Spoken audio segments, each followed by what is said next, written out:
பண்டைய காலத்தில் தூய்மையிலும் நேர்மையிலும் பாகுபாட்டை கொண்டிருந்த உலகம் காலப்போக்கில் படிப்படியாக தளர்ச்சியை அடைந்து தற்போது தீமையில் பாகுபாட்டை கொண்டு விட்டது.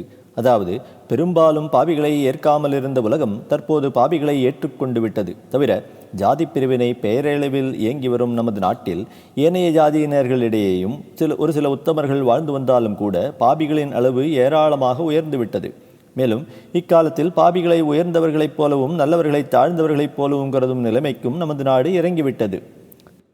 நிற்க பிராமணர்கள் தங்களுடைய மகோன்னதமான மேன்மைகளையும் தெய்வீகத்தையும் இக்காலத்தில் இழக்க நேரிட்டு விட்டாலும் கூட இன்றைக்கும் அந்த ஜாதியினரில் பலர் தூய நேர்மையையும் புத்தி கூர்மையும் திறமையையும் வகித்து வராமல் இல்லை. இதே விதமாக மற்றைய சில ஜாதிகளிலும் மேதைகள் இயங்கி வராமலும் இல்லை. எனவே இராஜாங்கமோ ஜனசமூகமோ ஜாதி பாகுபாட்டை துவேஷக்கண்ணுடன் பார்க்காமல் சிறந்தவர்கள் எந்த ஜாதியினராயினும் அவர்களை பயன்படுத்திக் கொள்வதன் மூலம் நாடு முன்னேற்றமடைய ஏதுவாகும். நந்தனாரை எங்கேயோ விட்டுவிட்டேன். நடராஜ பெருமானின் பிரத்யேகமான உறவை தீட்சிதர்கள் கொண்டிருந்ததாக கூறினேன் அல்லவா? அந்த 3000 தீட்சிதர்களின் கனவிலும் நடராஜ பெருமான் ஒரே இரவில் தோன்றி நந்தன் என்ற பஞ்சமன் திருவாதிரை அன்று திருக்கோடியில் நின்று தன்னை தரிசிப்பான் என்றும் அவனுக்கு அக்னி ஸ்நானம் செய்வித்து தன்னுடைய சன்னதிக்கு அழைத்து வரவும் உத்தரவிட்டார்.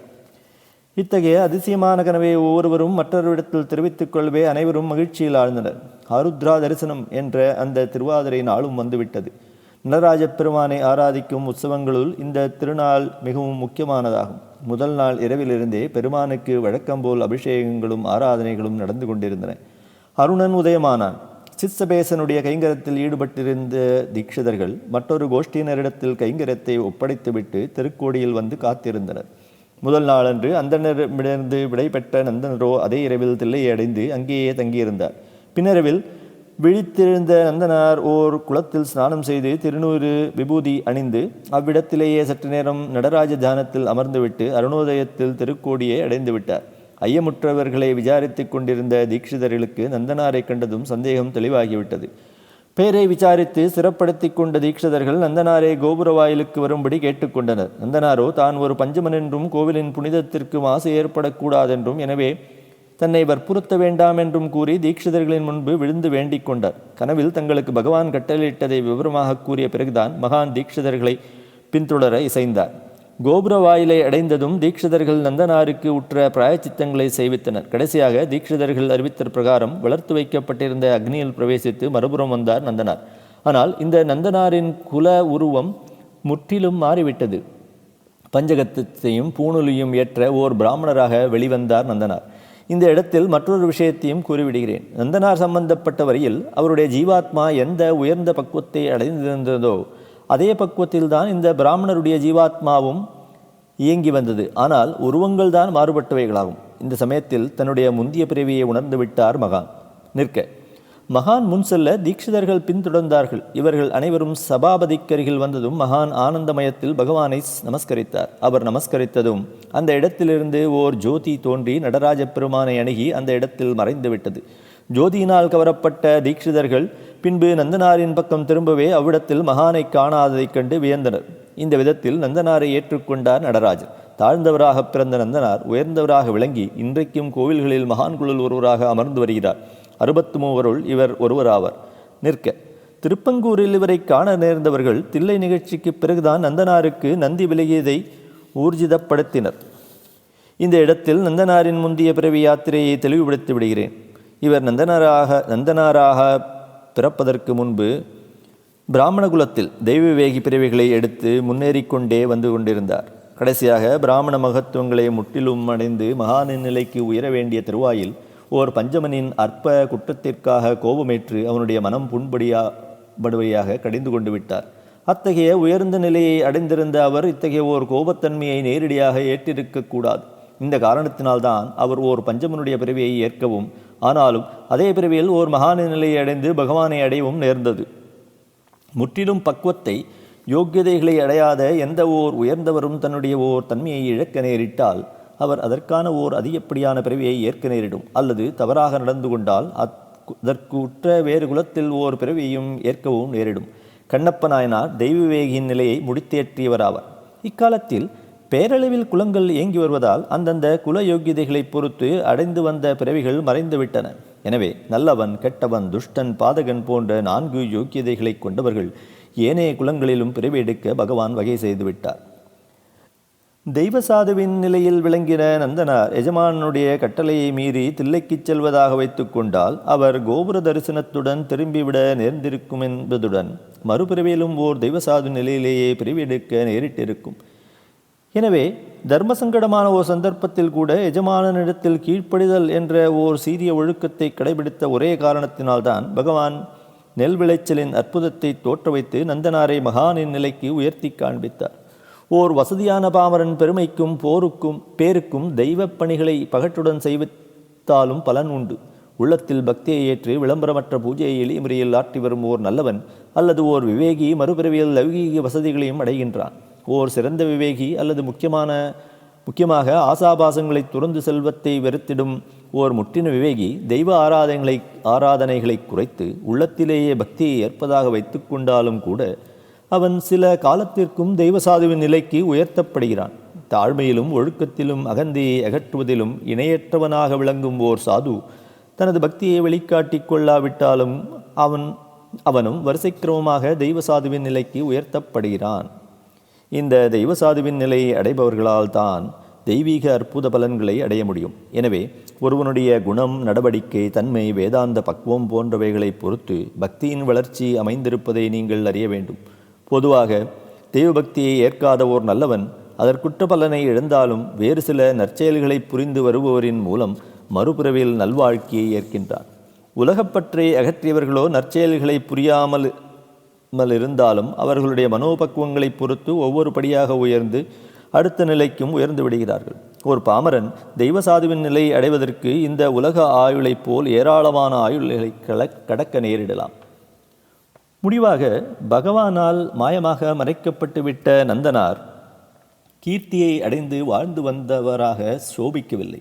இதே விதமாக உலகில் தோன்றி வந்த மகான்களில் பெரும்பாலோர் அவர்களுடைய வாழ்நாளில் கீர்த்தியை அடைந்ததில்லை. இக்காலத்தில் ஜாலவித்தை சாமியார்களிடம் மக்கள் படையெடுத்து வணங்குவதைப் போல மகான்களை ஜனக்கூட்டம் நாடுவதும் இல்லை. எனினும் மகான்களை அண்டியறிந்த ஏதோ ஒரு சிலர் அவர்களுடைய மேன்மையை உணர்ந்து வராமலும் இல்லை. பொதுவாக அடக்கத்துடன் பிக்ஷை எடுத்து எளிய வாழ்க்கையை பற்றியிருக்கும் மகான்களை ஜனசமூகம் எப்படி அறிந்து கொள்ள முடியும்? இந்த காரணத்தினால்தான் நவீன போகங்களுடன் கூடிய இக்காலத்திய ஒரு சில தனாதிபதி சாமியார்கள் மகான்களின் ஸ்தானத்தை கைப்பற்றி விளம்பரத்தின் மூலம் தங்களுடைய வாழ்நாளிலேயே கீர்த்தியை ஏற்று வருகின்றனர் போலும். மகானின் நிலையையும் கடந்த துறவிகள் தங்களுடைய நாளிலேயே அந்தந்த வட்டாரங்களில் ஓரளவு கீர்த்தியை அடையலாம். ஆனால் ஞானிகள் பிற்காலத்திலும் பரந்த கீர்த்தியை அடைய முடியாது. முந்திய பிறவியில் செயலாற்றிய ஓர் குறிப்பிட்ட லௌகீக பணியின் பலனாக கீர்த்தி யோகம் அமைகிறது. குண தன்மையற்ற ஓர் கலைஞனோ, அறநெறியை புகட்டும் ஓர் அயோக்கியனோ அல்லது பிறரை பணிய வைக்கும் ஓர் அடியாளோ எப்படி நரகலோகத்தில் கேட்பாரற்று தவிக்க நேரிடுமோ அதே விதமாகத்தான் கீர்த்தியை மட்டும் கொண்டவனும் கிடைக்க நேரிடும். அதாவது உத்தம குணங்களற்ற கீர்த்திக்கு சலுகைகள் கிடையாது. கீர்த்தியை ஒரு பொருட்டாக மதிக்காத தெய்வீக பெரியோர்களை எக்காரணத்திலாவது கீர்த்தி சூழ்ந்து கொள்ள நேர்ந்து விட்டாலும் தங்களுக்குள்ள கீர்த்தி நினைவே அவர்களுக்கு தோன்றாது. ஆகவே கீர்த்தியை அடைய தகாத உபயோகங்களை கையாள்பவனும் கீர்த்தியை பயன்படுத்தி வரும் தகாதவனும் இவ்வுலகில் பாவங்களை மூட்டை கட்டி வருகிறார்கள்.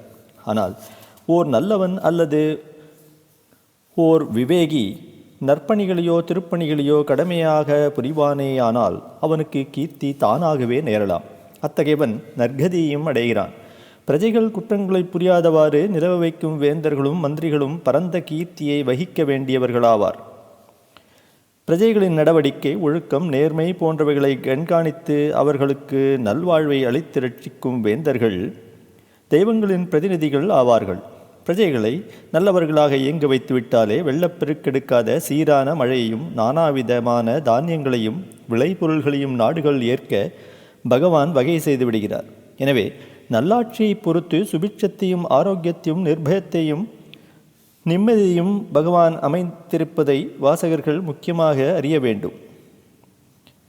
தவிர தற்காலத்தில் வேண்டாத இயக்கங்களுக்கு தலைவர்களாக இயங்குபவர்கள் அவரவர்களிடையே கீர்த்தியை பெற்று வரவில்லையா? தங்களை தெய்வாம்சம் பொருந்தியவர்களாக காட்டிக்கொள்ளும் போலி சாமியார்கள் கீர்த்தியுடன் விளங்கி வரவில்லையா? எனவே ஓர் உயர்ந்த நிலையை அடைந்தவர்கள் கீர்த்தியை கொண்டிருக்க வேண்டுமென்ற நியாயம் கிடையாது என்பதுடன் பரந்த கீர்த்தியை கொண்டவர்கள் மகா பாபிகளாக இயங்கி வரவும் கூடும். ஆகவே கீர்த்தியை பொறுத்து ஒருவருடைய யோகியதைகளை எடை போடுவது மிக்க தவறாகும். நமது தமிழ்நாட்டின் ஓர் கட்சியினர் தங்களை திராவிடர்கள் என்றும் தமிழ்நாடு தங்களுடைய பூர்வீக நாடு என்றும் ஆரியர்கள் என்ற பிராமணர்கள் வடக்கிலிருந்து வந்தவர்கள் என்றும் கூறி வருகின்றனர். இதை காணும் பஞ்சமர்களோ தாங்கள் ஆதி திராவிடர்கள் என்றும் ஆதியிலிருந்தே இந்த நாட்டில் வாழ்ந்து வருவதாகவும் ஏறி வருகின்றனர். ஆதி காலங்களில் உலகம் பூராவிலும் உத்தமர்களாக வாழ்ந்து வந்த 4 குலத்தினர்களும் ஆரியர்கள் என்று குறிப்பிடப்பட்டு வந்தார்கள். ஆரிய என்றால் நோபல் என்பது பொருளாகும். எனவே ஆரியன் என்றால் பிராமணன் என்ற நினைப்பு முற்றிலும் தவறானதாகும். இதே விதமாக எகிப்தியர்கள் தங்களை ரோமேத்து உத்தமர்கள் என்று குறிப்பிட்டு வந்தனர். பாரங்கும் பரவியிருந்த மகரிஷிகள் கடைசியாக ஜனசஞ்சாரமற்ற இந்திய கானகத்தை தங்களுடைய தற்காலிக வாசஸ்தலமாக அமைத்து கொண்டனர். ஓர் நீண்ட காலத்திற்கு பிறகு அண்டைய நாடுகளிலிருந்து வந்த சில ஆரியர்கள் வட இந்தியாவை தங்களுடைய இருப்பிடமாக கொண்டார்கள். காலப்போக்கில் குடியேற்றம் பெருகவே ஆரியர்கள் விந்திய மலைக்கு தெற்கிலும் பரவ ஆரம்பித்து காலப்போக்கில் தென்னிந்தியா பூராவிலும் வியாபித்து விட்டார்கள். இவைகளெல்லாம் பல ஆயிரம் ஆண்டுகளுக்கு முன்பு முடிந்தவைகளாகும். நிற்க தென்னிந்தியாவை அடைந்து குடியேறினவர்களை, அதாவது விந்திய மலைக்கு தெற்கில் குடியேறியவர்களை வட இந்தியர்கள் தங்களுக்கு கீழ் பிராந்தியங்களில் உள்ளவர்கள் அல்லது தெற்கில் உள்ளவர்கள் என்றும் கொள்ளலாம் என்ற கருத்தை கொண்ட ஓர் பதத்தால் குறிப்பிட்டு வந்தார்கள். அந்த பதமே திராவிடம் ஆகும். எனவே சரித்திர காலத்திய ஆசிரியர்கள் வட இந்தியரை ஆரியர்கள் என்றும் தென்னிந்தியாவை அடைந்த அதே ஆரியர்களை திராவிடர்கள் என்றும் எழுதி வைத்து விட்டார்கள். ஆனால் இந்தியாவிலுள்ள ஒவ்வொரு நாட்டினரும் தத்தமருடைய நாடுகளின் அடிபாகத்தில் உள்ளவர்களை சில கால முறையில் திராவிட என்ற பதத்தால் குறிப்பிடும் வழக்கத்தை ஏற்று வந்தார்கள். இதை போலவே ஆந்திரர்களும் தமிழ்நாட்டினரை தெற்கில் உள்ளவர்கள் என்ற கருத்தில்தான் ஓர் நீண்ட கால முறையில் குறிப்பிட்டு வந்தனர். இதே விதமாக பண்டைய கிரேக்கர்கள் தங்களுக்கு மேற்கில் உள்ள ரோமர்களை ஹெஸ்பேரியா என்றும், இந்த ரோமர்களும் தங்களுக்கு மேற்கில் உள்ள ஸ்பானியர்களை அதே பதத்தாலும் ஹெஸ்பீரியா குறிப்பிட்டு வந்தனர். உதாரணமாக நமது ஆஞ்சநேயரும் கிரேக்க வால்மீகியான ஹோமரும் சிற்சில நாடுகளின் ஸ்தானங்களை கூறும்பொழுது வலது பக்கம் இடது பக்கம் என்ற திசைகளால் குறிப்பிட்டிருக்கிறார்கள். பூகோள படத்தை தயாரித்த ஆங்கிலேயர்களும் விந்திய மலைக்கு தெற்கில் உள்ள பூராபாகத்தையும் திராவிடம் என்பதாக காட்டிவிட்டனர். நம்மவர்களோ தமிழ், மலையாளம், கன்னடம், தெலுங்கு முதலிய பாஷைகளுக்கிடையே சில பதங்களில் ஓரளவு ஒற்றுமை காணப்படுவதைக் கண்டு அந்த 4 நாட்டினர்களையும் திராவிடர் என்பதாக முடிவு கட்டிவிட்டனர். அது சரியல்ல. பூகோள இந்தியாவின் திராவிட பாகத்தில் மராத்தியையும் ஒரியாவையும் காட்டப்பட்டிருப்பதால் திராவிடம் என்ற பதத்திற்கு தெற்கு அல்லது அடிப்பாகம் என்ற ஒரே அர்த்தத்தை ஏற்பதே உசிதமாகும். ஆனால் கடைசியாக திராவிடம் என்றால் தமிழ் என்ற ஓர் தவறான நினைப்பை ஏற்றுவிட்ட ஆந்திரர்கள் தமிழை தாய்மொழியாக கொண்டவர்களை திராவிடகாரு அல்லது திராவிடவாடு என்ற பதத்தாலும் குறிப்பிட்டு வருகிறார்கள். நமது ஓர் கோஷ்டியினரோ திராவிடன் என்றால் தமிழன், அதாவது பிராமணன் அல்லாதவன் என்ற ஓர் முடிவை கட்டிவிட்டார்கள். டெக்கான், தெற்கு, தட்சிணம், திராவிடம் போன்ற பதங்கள் ஒவ்வொன்றும் ஒரே அர்த்தத்தை கொண்டவைகளாகும். அதாவது அடிப்பாகம் அல்லது கீழ்ப்பகுதி என்ற கருத்தை ஏற்க வேண்டும். இந்த காரணத்தினால்தான் பிளான் அல்லது மேப் போன்றவைகளின் அடிப்பாகத்தை தெற்கு என்று காட்டப்பட்டு வருகிறது. ஸ்ரீதர ஐயாவாள் ஆந்திர தேச ராஜ்யங்களுள் ஒன்றில் அமைச்சராக பணியாற்றி காலகதி அடைந்துவிட்ட தந்தையின் ஸ்தானத்தை ஏற்க அரசன் தனையருக்கு உத்தரவிட்டார்.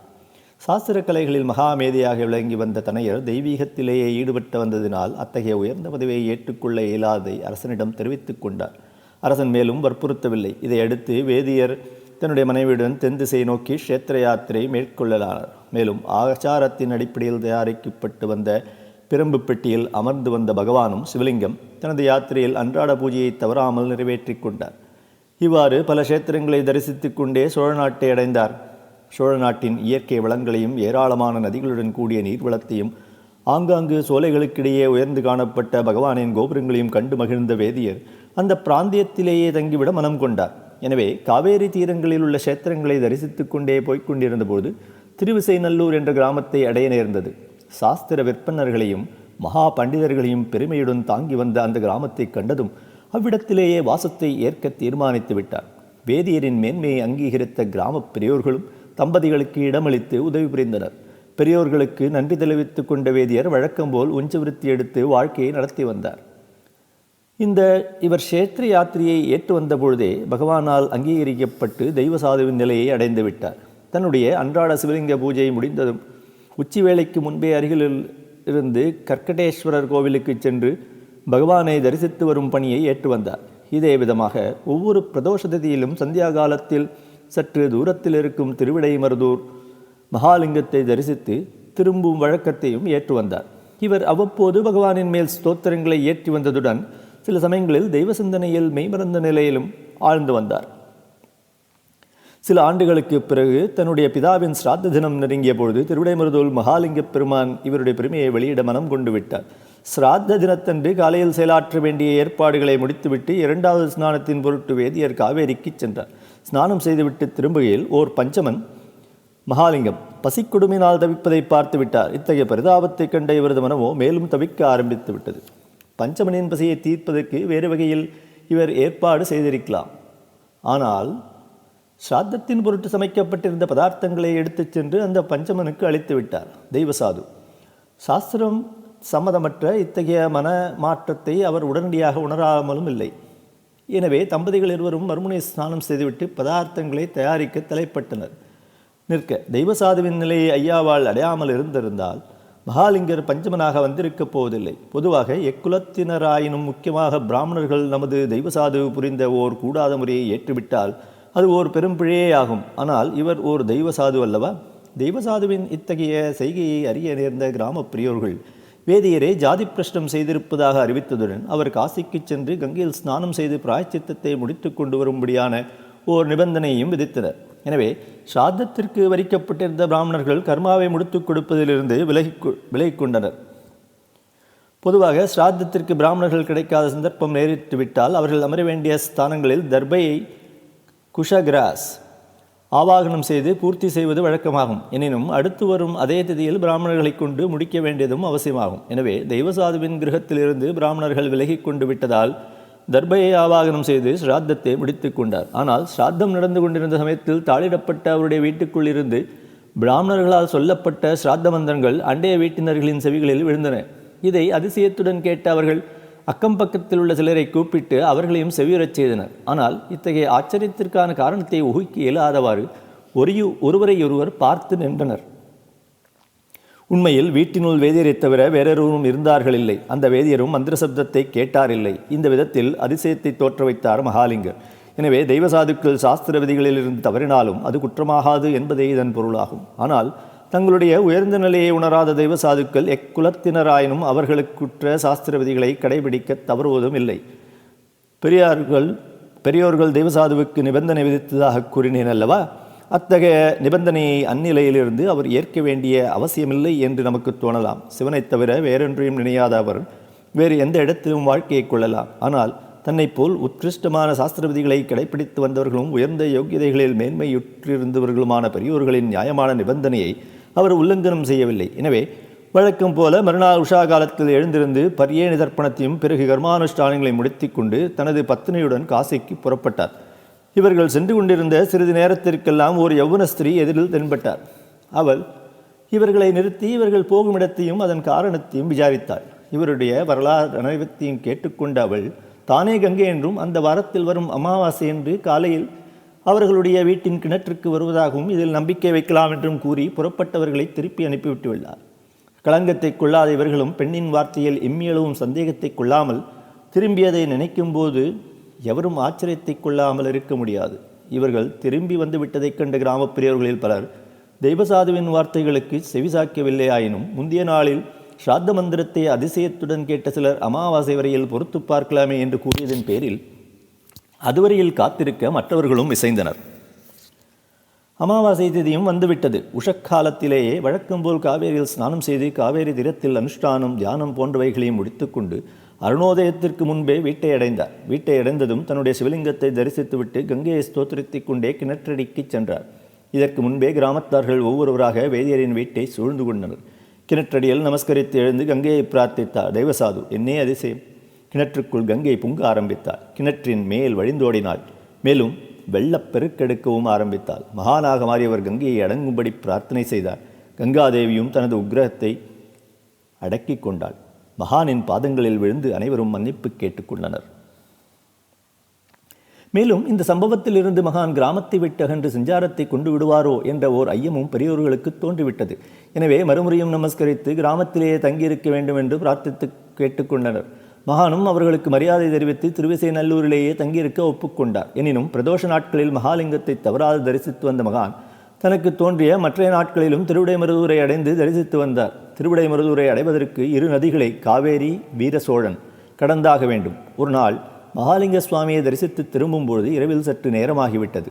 ஓடக்காரர்களோ தங்களது வேலையை முடித்துவிட்டு வீட்டுக்கு சென்று விட்டனர். நதிக்கரையை அடைந்த மகான் ஓடக்காரனை காணாமல் தயங்கிக் கொண்டிருக்கையில் பகவான் ஓடக்காரன் ரூபத்தில் ஓடி வந்து மகானை உற்ற இடத்தில் கொண்டு சேர்த்து விட்டார். ஆனால் மகான் அவனுக்கு அன்பை செலுத்த நினைத்தபோது ஓடக்காரனை அவ்விடம் காணவில்லை. எனினும் மறுநாளைக்கு ஓடத்துறையை அணுகிய போது தனக்கு அந்த நேரத்தில் உதவியதை குறித்து ஓடக்காரனிடம் அன்பு தெரிவித்தார் மகான். இதை அதிசயத்துடன் கேட்ட அவன் தான் முதல் நாள் இரவில் மகானை மறுகரையில் கொண்டு சேர்க்காததை தெரிவித்துக் கொண்டான். இந்த தெய்வீக சம்பவத்தை ஓடக்காரனின் மூலம் யாவரும் அறிய நேர்ந்தது. மகான் ஒரு சில ஆண்டுகள் வரையில் தான் மகாலிங்கத்தின் தரிசனத்தை ஏற்று வந்தார். ஒரு நாள் மகாலிங்கத்தின் சன்னதியில் நமஸ்கரித்து வழிபட்டு கொண்டிருந்த மகான் மறுபடியும் எழுந்திருக்கவில்லை. படுத்து வழிபட்ட மகானை அவ்விடத்தில் காணவும் இல்லை. மகான் சூன்யமாகிவிட்டார். யாவும் மாயை என்பதாக வேதாந்தம் கூறுகிறதே, அதை இந்த விதமாக மகாலிங்கர் உணர்த்தியதாகவும் கொள்ளலாம். அந்த மாயை நமக்கு புரியாத போதிலும் ஐயாவாள் என்ற ஆந்திர மகானை மகாலிங்கர் இந்த விதத்தில் ஆட்கொண்டார் என்பதை புரிந்து கொண்டாலே போதுமானதாகும். இவரை வழிபட்டு நிற்கும் வழக்கத்தை கொண்ட பக்தர்களோ இந்த அற்புதத்தைக் கண்டு பிரமிப்பான வியப்பில் ஆனந்தத்தை கொண்டனர். இன்றைக்கும் திருவிசைநல்லூரில் கார்த்திகை அமாவாசை என்று அந்த மகானின் ஞாபகார்த்த தினம் கொண்டாடப்பட்டு வருகிறது. அந்த திருநாளன்று அதிகாலையில் மக்கள் காவேரியில் நீராடி ஐயாவாள் மடம் என்ற அவரது கிரகத்தை அடைந்து மறுபடியும் அந்த கங்கை கிணற்றில் ஸ்நானம் செய்து மடத்தில் உள்ள மகானின் பிம்பத்தை வழிபடும் வழக்கத்தை ஏற்று வருகிறார்கள். திருவிசைநல்லூர் கிராமம் கும்பகோணத்துக்கு கிழக்கில் 4 மைல்கள் தூரத்தில் உள்ளது. திருவிடைமருதூருக்கு மேற்கில் 2 மைல் அருகில் உள்ளது. மகான்களாக உயர்பவர்கள் தங்களுடைய அந்தஸ்தை எந்த விதத்திலும் காட்டிக்கொள்ளாத தன்மையை ஏற்பவர்களே தவிர அடக்கத்தை காண்பிக்கும் தன்மையை ஏற்பவர்கள் அல்லர்.